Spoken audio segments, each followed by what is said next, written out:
नमस्कार दोस्तों, सास बहू और बेटिया के सभी दर्शकों का बहुत-बहुत स्वागत है और आज हमारे साथ निशांत मलकानी हैं, जो हमको अपने बिग बॉस का सफ़र बताएँगे, जिन्होंने तकरीबन 1 महीना उन्होंने वहाँ बिताया है और साथ ही साथ वहाँ के जो राज़ हैं, वो भी हमारे साथ खोलेंगे। पहली बात तो हाय निशांत, सास बहू और बेटिया में आपका बहुत-बहुत स्वागत है। शुक्रिया आपका, थैंक यू। कैसे हैं आप? मैं अच्छा हूँ, आप सब कैसे हैं? बस एकदम ठीक है। फिलहाल तो आप बिग बॉस के घर से बाहर निकले हैं, तो कहते हैं ना एकदम स्विच मतलब सिनेरियो पूरा स्विच हो गया होगा आपकी लाइफ का क्योंकि बिग बॉस के अंदर की सिचुएशन अलग और बाहर की सिचुएशन हाँ, अलग। मतलब काफ़ी एक डिफरेंट माहौल रहता है वहाँ पर। दुनिया बिल्कुल अलग नज़रिए से देखने का मौका मिलता है। राइट। मैंने मतलब ज़िंदगी में अपने ऐसे लोग नहीं देखे जिनके साथ मैं ये 30-35 दिन रहकर आया हूँ। अ, मतलब मुझे लगता था कि लोग बुरे नहीं होते हैं, हमें बुरे लगते हैं।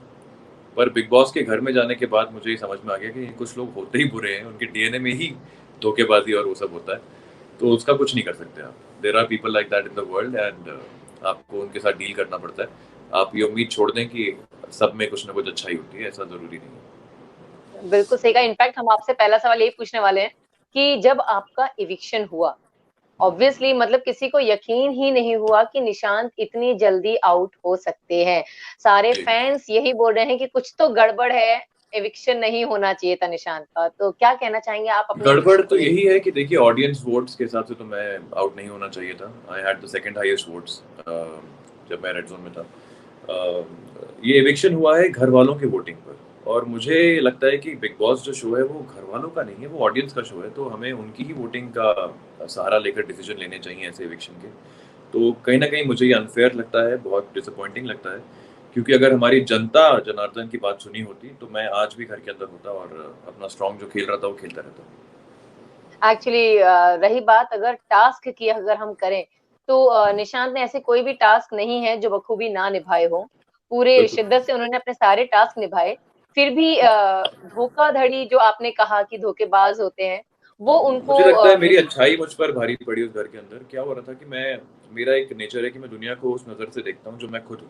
तो मुझे सब में एक हुँ, हमेशा ये लगता है कि नहीं यार, कोई झूठ इतना क्यों बोलेगा? नहीं यार, कोई इतना कैरेक्टरलेस नहीं होगा। नहीं यार, कोई इतनी घटिया बात नहीं करेगा। कोई इतना नीच नहीं हो सकता। तो मैं सब में कहीं न कहीं एक अच्छाई ढूँढने की कोशिश कर रहा था, जो कि that's what my parents have taught me and I am proud of it. Real life में, बाहर की दुनिया में, आम ज़िंदगी में, ये क्वालिटीज़ आपकी स्ट्रेंथ होती हैं। लेकिन उस घर में क्योंकि सारे धोखेबाज एक साथ भरे हुए थे, तो उनको लगा कि यार ये इंसान जो इतना फेयर खेलने की कोशिश कर रहा है, इतना राइचियस होने की कोशिश कर रहा है, इसके विश्वास का ही फ़ायदा उठा के सबसे पहले इसको आउट करो, क्योंकि आगे जाके ये बहुत भारी पड़ सकता है। और हर एक टास्क में भी मतलब मेरे सामने खड़े रहकर, टिक कर, जीत कर दिखाने की हिम्मत किसी की भी नहीं थी और ये बात वो लोग खुद ही मानते थे कि फिज़िकली निशांत को बीट करना इम्पॉसिबल है। तो आई थिंक ये सारे रीज़न्स थे कि उनको जब मौका मिला मुझे इविक्ट करने का, तो एक कॉमन भेड़-चाल सी हो गई थी, क्योंकि जब जिस इंसान को मैं अपना बेस्ट फ्रेंड बोलता था, भाई बोलता था घर के अंदर, जान जब उसने ही धोखा दिया सबके सामने, तो बाकी लोगों को लगा यार इससे अच्छा मौका नहीं मिल सकता। हम सब भी इसी बहती गंगा में हाथ धो लेते हैं और निशांत को नॉमिनेट करते हैं, क्योंकि जब जान खुद कर रहा है तो हमसे कौन पूछेगा? तो इस वजह से मुझे बिल्कुल। नॉमिनेट करके बाहर किया गया फिर से। अच्छा, अभी हम जान का ही सवाल लेकर आएँगे मतलब हर कदम पे निशांत ने जिसका साथ दिया, हर कदम पे उसे जैसा कि आपने कहा कि आप उसे छोटे भाई की तरह मानते थे बिल्कुल, और बिल्कुल मतलब मानता था। बहुत अच्छी गहरी दोस्ती भी नज़र आ रही थी, लेकिन अचानक ऐसा क्या हो गया कि मतलब जान ने ये फैसला लिया या कदम उठाया? देखिए, जान है, जान के खून में मेरे को समझ में आ गया है कि सिर्फ़ लाइंग एंड चीटिंग है। वो आपके सामने वो सारी बातें ऐसी करेगा जो आपको सुन के लगेगा कि नहीं-नहीं आप जान पे ट्रस्ट कर सकते हो, वो बुरा इंसान नहीं है। वो आपकी बातों को समझ के उन्हीं में हाँ मिला के हमेशा अपना पॉइंट रखता था। उसका अपना कोई पॉइंट, कोई स्टैंड नहीं है लाइफ़ में। वो एक खाली बर्तन के जैसा है, जो सिर्फ़ शोर मचाता है। जब आस-पास लोग शोर मचाते हैं, तो वो भी बीच में घुस के शोर मचाता है। तो उसके अंदर कोई भी पॉइंट ऑफ व्यू, कोई एक प्रिंसिपल, कोई यू नो एक फैमिली आपको सिखाती है बचपन में, एक मॉरल वैल्यू, वो सब कुछ नहीं है। उसने मेरे सामने अपनी ही माँ की कसमें झूठी खाई हैं। तो जो इंसान अपनी माँ की कसमें झूठी खा सकता है, वो किसी का क्या ही दोस्त बनेगा। तो I think he is a snake, एक साँप होता है ना जैसे इंसानी रूप में, बिल्कुल वैसा है वो। और उससे दोस्ती करके, उस पे भरोसा करके, उसको बचाने के चक्कर में मैंने जो मेहनत करी, वो ही मेरी अच्छाई मुझे उस घर के अंदर भारी पड़ी। ओके। अच्छा, अगर आपसे बात करें, जैसे कि आपने कहा कि जान ने इस धोखाधड़ी, सलमान खान ने भी बीच में निक्की को भी मतलब राह दिखाई थी कि जान पे ट्रस्ट करना इज़ नॉट राइट थिंग। तो उस पर क्या कहेंगे? तब भी आपकी दोस्ती उसके साथ थी ही। तब मेरी दोस्ती थी और तब मुझे क्योंकि जान बोलता रहता था कि मैं निक्की को बिल्कुल पसंद नहीं करता हूँ, वो मेरा बहुत मिसयूज़ करती है, मुझे समझ में आता है, मेरी सेल्फ रिस्पेक्ट खत्म हो रही है, मुझे डिप्रेशन फ़ील हो रहा है, मुझे एंग्ज़ायटी फ़ील हो रही है। वो मेरे पास सहारे के लिए आता था और मैंने हर बार उसको सहारा दिया क्योंकि that's what my parents have taught me कि अगर कोई मदद माँगता है तो उसको मदद दो, पूरे दिल से दो। मेरा छोटा भाई भी उसी एज का है, तो मैंने कहीं न कहीं रिलेट करके एक सिम्पैथी दिखाई, एक कंधा दिया उसको भाई के जैसा। लेकिन वही है, मुझे अपना लेसन तभी सीख जाना चाहिए था कि जो इंसान बार-बार, बार-बार एक ही हरकत कर रहा है, कसमें खाने के बावजूद भी वही हरकतें कर रहा है, उस पे विश्वास नहीं करना चाहिए। तो मेरी गलती ये थी कि मैंने उसको बहुत ज़्यादा चांसेस दिए और वो मुझे भारी पड़ा। But that's okay. मेरा मेरा दिल साफ था, मेरे इंटेंशन हमेशा साफ थे। मेरी ऑडियंस ने मेरा मेरा सोल देखा, मेरी रियल लाइफ़ देखी, मेरा रियल नेचर देखा। I am happy with that. अच्छा, अगर बात करें बिग बॉस में बाद में जिन्होंने भी वाइल्ड कार्ड एंट्री की, हमने उनसे भी पूछा, बहुत सारे सवाल पूछे, तो उन्होंने एक ही जवाब दिया। मतलब ज़्यादातर जवाब उनका यही था कि निशांत एक अपना अलग ग्रुप बनाने की कोशिश कर रहे हैं, ग्रुपिज़्म कर रहे हैं, जो उनके लिए भारी पड़ने वाला है, वो ग्रुप बनाकर आगे जाने की ये कोशिश कर रहे अगर हैं। मेरा ग्रुप होता, अगर मैंने ग्रुपिज़्म किया होता, तो आज मैं बाहर राइट, नहीं होता। क्या हो रहा है अभी घर के अंदर कि हर इंसान ना झूठे रिश्ते, झूठी दोस्तियाँ, झूठे ग्रुप बना रहा है। जस्ट बिकॉज़ एक म्यूचुअल अंडरस्टैंडिंग है कि अगर हम एक ग्रुप में हो गए किसी कॉमन रीज़न से, तो हम एक-दूसरे को नॉमिनेट नहीं करेंगे। उस वजह से हुँ, एजाज़, पवित्रा, निक्की, जान, राहुल मतलब ये सारे धोखेबाज पहले ऑर्डर के एक साथ एक ग्रुप बना के बैठे हैं। इनको ये समझ में नहीं आ रहा कि they are all like a ticking time bomb. वो जो किसी के नहीं है, वो एक-दूसरे के क्या होंगे? तो वक़्त आने पर वो आपस में फटेंगे, आपस में एक-दूसरे को डिस्ट्रॉय करेंगे। मैंने कभी किसी भी ग्रुप का ना अंधा साथ नहीं दिया। इनफैक्ट मैंने हर एक इंसान को जाके पर्सनली जब भी मेरी कोई प्रॉब्लम हुई है, वो मेरा दोस्त हो या मेरा दोस्त ना हो, मैंने हर एक को जाके यही बोला है कि देखो बॉस, अगर तुम गलत होगे तो मैं तुम्हारे अगेंस्ट खड़ा रहूँगा। वो तुम मेरे दोस्त हो या ना हो, मैं फेयर खेलता हूँ, मैं राइचियस इंसान हूँ। मुझे गलत गलत ही लगता है, उसको मैं सही नहीं मान लूँगा जस्ट बिकॉज़ मेरा फ़ायदा है उसके अंदर, आप लोगों की जैसे। तो मेरा कभी कोई ग्रुप बना ही नहीं था इस घर में। इसीलिए जब हाउसमेट्स ने इविक्शन के वोट देने शुरू किए, तो सबको ये पता था कि निशांत हमारे ग्रुप में नहीं है, निशांत अकेला खेल रहा है। निशांत हर चीज़ में अपना खुद का अलग एक राइट एंड रॉन्ग का स्टैंड लेता है। वो किसी ग्रुप को बायस्ड होके फ़ेवर नहीं करता। इसीलिए मुझे आउट करना उनको सबसे कन्वीनिएंट लगा क्योंकि उनको लगा कि ये एक हमारे आगे खड़े होने वाली दीवार है, इसको अभी हटा सकते हैं तो हटा दो। बिल्कुल सही कहा। मतलब कहते हैं ना, अगर आगे बढ़ना है तो अपने से ज़्यादा मज़बूत कड़ी को हटा दो ताकि आगे बढ़ने की राह दिख जाए, सबको वही दिखा। ऑब्वियसली फिजिकल जितने टास्क होते थे उसमें मुझे हराना इम्पॉसिबल था, ये बात वो लोग खुद ही मानते थे। मैंने अकेले राइट। मतलब 3-3 लड़कों के साथ लड़के वो मेरे अंगने के टास्क में हमारा गार्डन बनाया, बचाया। क्या कुछ नहीं किया, मतलब पैर फट गया, चोटें लग गईं, हाथ-पैर एल्बो छिल गए, लेकिन खड़े थे, 2 दिन तक लड़ाई करी मैंने अकेले, पूरी टीम को डिफेंड किया। तो उस दिन के बाद उनको समझ में आ गया कि निशांत को बीट करना फिजिकली इम्पॉसिबल है। और जब हुँ, बात आती है घर के अफेयर्स में, तो मैं हमेशा जब भी कोई बात चलती है तो उसके बीच में आके अगर मुझे लगता है कि आप सब जिस तरह से देख रहे हो इस सिचुएशन को वो बहुत ही बेवकूफ़ों वाली है। मेरे हिसाब से सेंसिबली ये होना चाहिए। तो मैंने हमेशा अपना एक पॉइंट रखा और उसके बाद वो झगड़े खत्म हो गए। तो लोगों को लगा यार हमारी फुटेज भी खत्म हो जाती है, ये बीच में आके समझदारी की बात करता है, सही गलत की बात करता है और उसके बाद हम झगड़ा करने लायक ही नहीं बचते। तो ये सब राइट। चीज़ें काफ़ी इरिटेट करती थी लोगों को क्योंकि वो लोग वहाँ पर सिर्फ़ कैमरा के लिए झगड़े, प्यार, दोस्ती, मोहब्बत दिखा रहे हैं। तो ये ओके। नकलीपन जो उस दुनिया में भरा हुआ है, मैं उसका हिस्सा नहीं बन पाया क्योंकि मैं असली हूँ और मैं जैसा हूँ वैसा ही दुनिया के सामने रहना चाहता हूँ। एंड आई डोंट केयर मुझे निकाल देते, मुझे ट्रॉफी नहीं मिलती बट जग से जीत के खुद से हार जाने से अच्छा है आप खुद से जीत जाओ, जग से हार जाओ, कोई फ़र्क नहीं पड़ता, हार-जीत जग जग के साथ चलती रहती है। बिल्कुल सही कहा। अच्छा, अभी हम क्या करेंगे, हम एक-एक करके ना सभी जितने भी कंटेस्टेंट हैं उनका नाम नाम लेंगे जो इस दौरान घर पर हैं, और आप बताइएगा आपका उनके साथ एक्सपीरियंस कैसा रहा? क्योंकि ऑब्वियसली आपने उनके साथ 30 दिन बिताए हैं। तो पहले तो मैं सबसे पहले नाम लूँगी एजाज़ खान का। एजाज़ साइको है। मुझे लगता है उसका यहाँ पे कोई स्क्रू ढीला है, वो पागल है। उसकी लाइफ़ में क्या हुआ है मुझे नहीं पता लेकिन अब वो बहुत ही एक अजीब सिक मेंटली इंसान है मुझे लगता है। वो मुझे एक बार कहता है कि ये बात आई एम श्योर दिखाई नहीं होगी लेकिन उसने मुझसे पर्सनली कही थी कि कभी-कभी मुझे ना ऐसा विज़न आता है निशांत कि मैं रात को यहाँ बिग बॉस के घर में किसी के बेड पे चढ़ के चाकू लेके काट दूँ। ऐसी बातें वो आदमी करता है। तो हमने स्टार्टिंग में सोचा कि ये कैमरास के लिए ड्रामे कर रहा है, नाटक कर रहा है, ज़बरदस्ती की बेकार की बातें कर रहा है, लेकिन नहीं, वक़्त के साथ मैंने देखा है वो है साइको, वो थोड़ा पागल है दिमाग से, उसका कोई भरोसा नहीं है।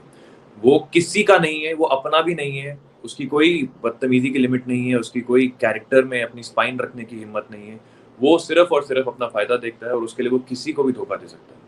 वैसा इंसान। ओके, नेक्स्ट हम नाम लेंगे पवित्रा का।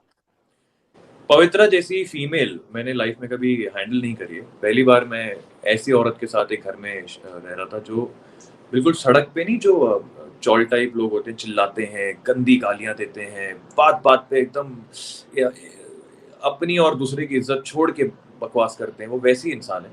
सो I think I have never dealt with a woman like Pavitra because she is just outright classless. उसमें बिल्कुल ओके, क्लास नहीं है, वो बहुत ही बदतमीज़ औरत है। उसको मौका चाहिए बस गालियाँ बकने का और चिल्लाने का ज़ोर-ज़ोर से ताकि कैमराज़ घूम जाए उसकी तरफ। तो ऐसी इंसान है वो। ओके, नेक्स्ट हम लेंगे नाम जैस्मिन भसीन का।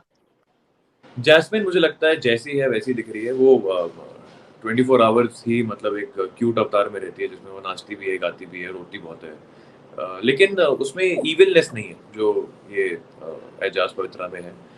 काफ़ी हद तक निकी में है। इविलनेस बिल्कुल नहीं है उसमें, वो जो भी है साफ दिल से है। नेक्स्ट नाम दूसरे है का निक्की नुकसान तंबोली करने का। वाली इंसान नहीं है वो। ये लोग दूसरे का नुकसान करने के बारे में पहले सोचते हैं। ओके, नेक्स्ट मेरा नाम मैं लेने ही वाली थी, निक्की तंबोली का। हाँ, निकी भी एक निकी का घर में ना वो इम्पैक्ट मुझे फ़ील ही नहीं हो रहा था। पहले हफ्ते में काफ़ी हुआ था क्योंकि उसने बहुत ही ऊट-पटांग डिमांड्स रख दी थी।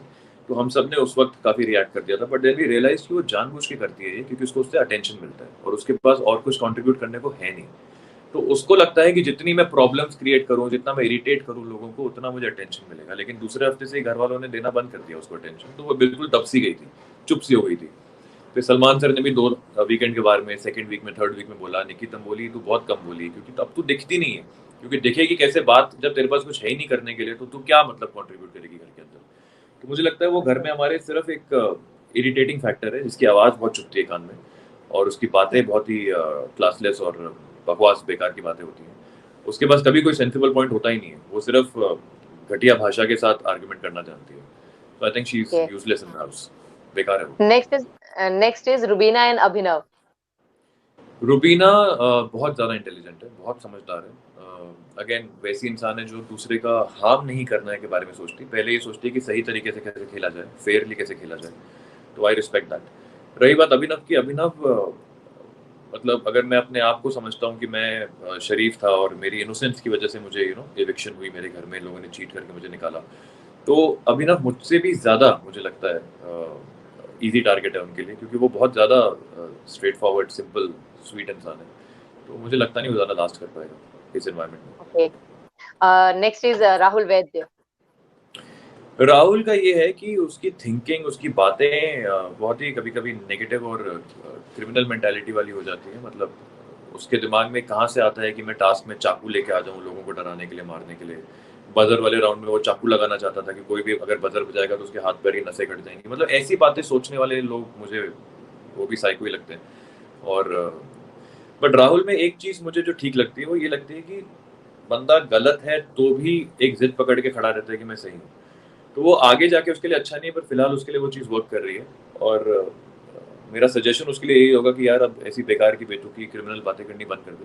Instead try to focus the audience on your good side. अगर आप में कुछ अच्छी बातें हैं, कुछ अच्छा नेचर है, आप अपनी माँ से इतना प्यार करते हैं, आप इतनी अच्छी बातें फैमिली के बारे में करते हैं, तो उन पे भी ज़्यादा फोकस करो ताकि लोग आपको पसंद भी करें। अभी सिर्फ आपको नफरत कर रहे हैं आपसे। आप शो में हाँ हो जी। ठीक है, आप लंबा चल रहे हो ठीक है, लेकिन ऑडियंस के दिलों में अपनी इज्जत उतार के आप लंबा चलोगे तो फायदा क्या होगा? बाहर निकल के तो आपको दुनिया के साथ ही काम करना है ना। तो अपनी वो घटिया साइड मत दिखाओ, अच्छी साइड भी दिखाओ थोड़ी-सी। अच्छा, लास्ट वो 3 वाइल्ड कार्ड एंट्री हुई थी शार्दुल, कविता कौशिक और नैना सिंह की। तो इन हाँ, तीनों के साथ आप ज़्यादा समय नहीं बिता पाए लेकिन थोड़ा वक़्त ही सही। उनके मेरी बारे में क्या कविता के कहेंगे? साथ एक अच्छी बॉन्डिंग हुई क्योंकि वो रेड ज़ोन में आ गई थी मेरे साथ, तो हमने काफ़ी बातें करी, अच्छी फ्रेंडशिप हुई मेरी उसके साथ। हाँ, थोड़ा एजाज़ के साथ उसका प्रॉब्लम हुआ था, उसने कुछ बेकार की 1-2 बातें गुस्से में बोल दी थी जो नहीं बोलनी चाहिए थी। But overall I think she is not a bad person. वो बहुत ज़्यादा फ्रस्ट्रेटेड थी इस बात से कि एजाज़ उसके नाम को बार-बार यूज़ करके बोल रहा है कि वो मेरी दोस्त है, वो मेरी दोस्त है, जबकि उसका कहना है कि वो मेरा दोस्त है ही नहीं। हम पिछले कितने सालों में शायद हमने कभी बैठकर खाना भी नहीं खाया साथ में, तो दोस्ती कौन-सी? तो कविता का पॉइंट ये है कि मेरे नाम का इस्तेमाल किया जा रहा है, वो मुझे बिल्कुल नहीं अच्छा लग रहा। एजाज और कविता के झगड़े में एजाज ने भी कुछ बातें बोल दी जो कविता ने बहुत ज्यादा रिएक्ट कर दिया जिन बातों पर। But overall I think Kavita is a strong person. अभी क्योंकि एक ही हफ्ता हुआ है तो शायद उनकी फुटिंग घर में मैनेज नहीं हो पाई है, वो सेटल नहीं कर पाई है, क्योंकि घर बड़ा ऐसा है कि अब पहला हफ्ता तो आपको लगता है कि आप गुम हो, आप लॉस्ट हो कंप्लीटली, आपको समझ में नहीं आता कि ये कैसी दुनिया है, कैसे लोग एक साथ आ गए हैं जो इतने गंदे और इतने अग्रेसिव और इतनी घटिया बातें करते हैं। बची नैना और शार्दुल। शार्दुल मुझे लगता है उसका कोई वो है ही नहीं, स्टैंड ही नहीं है लाइफ में। वो हर एक ग्रुप में लिफाफे की तरह जाता है, हर एक ग्रुप में कोशिश करता है कि नंबर बना लूं थोड़े, कोई मुझे नॉमिनेट ना करे। वो बहुत डरा हुआ डरपोक सा कॉमेडियन है, वो हर जगह जगह कॉमेडी करके निकल के आ जाएगा, लेकिन कोई बात सेंसिबल नहीं करता, उसके पास है ही नहीं पॉइंट करने के लिए। नैना मुझे लगा था बहुत अग्रेसिव होगी, आएगी, धमाके करेगी, उम्मीद भी मुझे उससे वही है, लेकिन अब 10 दिन हो चुके हैं, अभी तक उसने कुछ नहीं किया है और अब वो रेड जोन में भी है। तो मुझे लगता है अब शायद अगली बारी शार्दुल या नैना की है किसी की इलेक्शन में। ओके। अच्छा, लास्ट सवाल आपसे पूछूंगी। देखिए, वाइल्ड कार्ड एंट्रीज तो एंड तक चलती ही रहती हैं, तो अगर मान लीजिए आपको फिर से मौका मिला वाइल्ड कार्ड एंट्री का, मतलब जाने का घर के अंदर, तो क्या आप वापस से जाना पसंद करेंगे? अगर मैं अब वापस जाने का मौका आया तो मैं अब गेम खेलने के हिसाब से, ट्रॉफी जीतने के लिए हिसाब से, वो सब मैंने कर लिया। इविक्शन भी हो गया, I have seen the worst. अब मुझे किसी बात का डर नहीं है। अब मैं जाऊंगा और ये जो एजाज, पवित्रा, निकी, जान, अगर वो टिका तब तक तो, क्योंकि मुझे लगता नहीं टिक पाएगा, अगर ये लोग मुझे मिल गए घर के अंदर, तो मैं इनकी ऐसी बैंड बजाऊंगा अब जाने के बाद कि ये लोग रोएंगे कि उन्होंने मेरे साथ इस तरह का बिहेवियर क्यों किया था और उन्होंने मेरी शराफत को मेरी वीकनेस क्यों समझा था। अब मैं उनको उन्हीं के स्टाइल में उन्हीं के लेसन सिखा के आऊंगा अगर मैं गया तो। I go for vengeance. Thank you so much Nishant, हमसे बात करने के लिए। और उम्मीद करते हैं कि अब अगर वाइल्ड कार्ड एंट्री हुई तो आप जरूर जाएं और अपने दिल की भड़ास जो है उनके साथ जरूर निकाल के आए। थैंक यू सो बिल्कुल। मच। थैंक चलो, यू। Thank you, bye.